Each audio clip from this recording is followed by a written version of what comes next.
Λοιπόν, θα είμαι πολύ ξεκάθαρος και σε αυτό θα πω την άποψή μου για το θέμα με τους Τούρκους.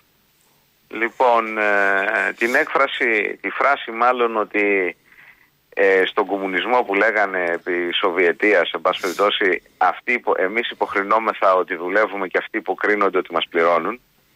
Νομίζω ότι ταιριάζει γάντι σε αυτό που συμβαίνει μεταξύ Ελλάδας και Τουρκίας αυτή τη στιγμή.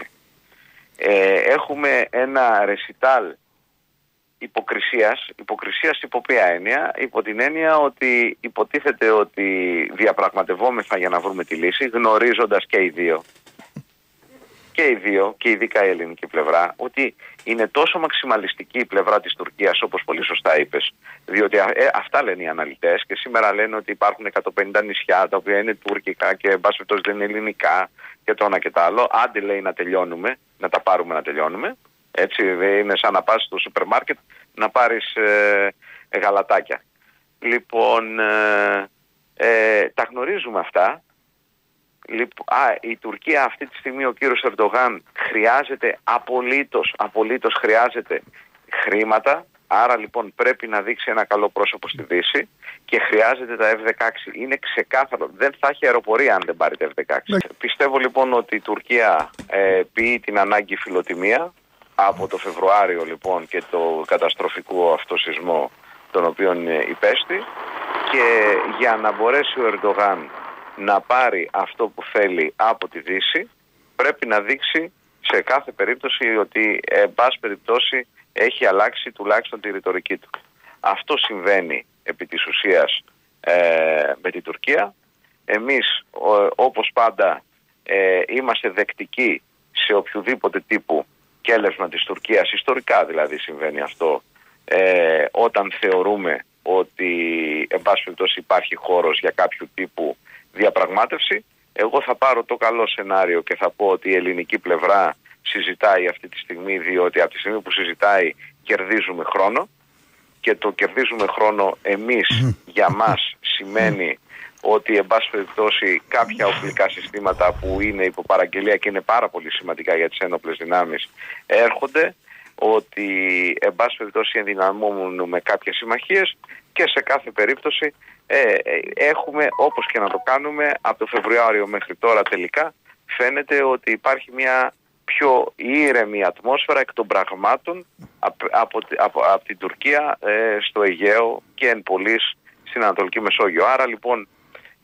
γι' αυτό το λέω, νομίζω ότι είναι μια τακτική αυτή τη στιγμή την οποία η Αθήνα κάνει. Δεν έχουμε επί της ουσίας πολλά πράγματα να πούμε, υπό την έννοια ότι θα φανεί το επόμενο δίμηνο αν πράγματι υπάρχει βάση διαπραγμάτευσης, αλλά φυσικά, Ανδρέα μου και Γιώργο μου και οι φίλες και οι φίλοι που μας ακούνε, βλέποντας τη συζήτηση αυτό που έκανε ο Ερντογάν στην ομιλία του στα Ηνωμένα Έθνη, καταλαβαίνουμε ότι δεν έχει αλλάξει και δεν έχει κινηθεί καθόλου η τουρκική διπλωματία από τις βασικές της επιδιώξεις. Και αυτό που επίσης μπορώ να πω είναι ότι μετά από συζητήσεις που έχω κάνει με ανθρώπους που γνωρίζουν, η Τουρκία προσπαθεί να βάλει το Κυπριακό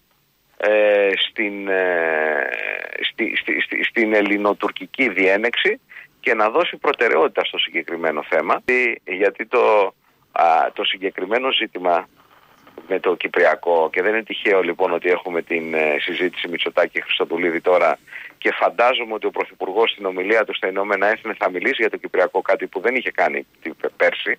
Άρα λοιπόν από μόνο του καταλαβαίνεις ότι όντως έχει ανακοινηθεί ανεξαρτήτως εάν στις επίσημες ανακοινώσεις δεν υπάρχει και μιλάμε μόνο για ελληνοτουρκικά. Οφείλω να πω, ως γεωπολιτικός αναλυτής, ως ένας άνθρωπος που οποίος είναι διεθνολόγος και ασχολούμαι με τα θέματα, σε αυτό το θέμα η Τουρκία έχει απόλυτο δίκιο. Δηλαδή, εάν δεν επιληθεί το Κυπριακό, ιστορικώς, να δούμε ότι η κατάρρευση των σχέσεων των ελληνοτουρκικών μετά το Δεύτερο Παγκόσμιο Πόλεμο έχει γίνει λόγω της Κύπρου. Δηλαδή, είναι ξεκάθαρο ότι το βασικό πρόβλημά μας ως ελληνισμός είναι το Κυπριακό. Δηλαδή, εγώ δεν το βρίσκω περίεργο αυτό.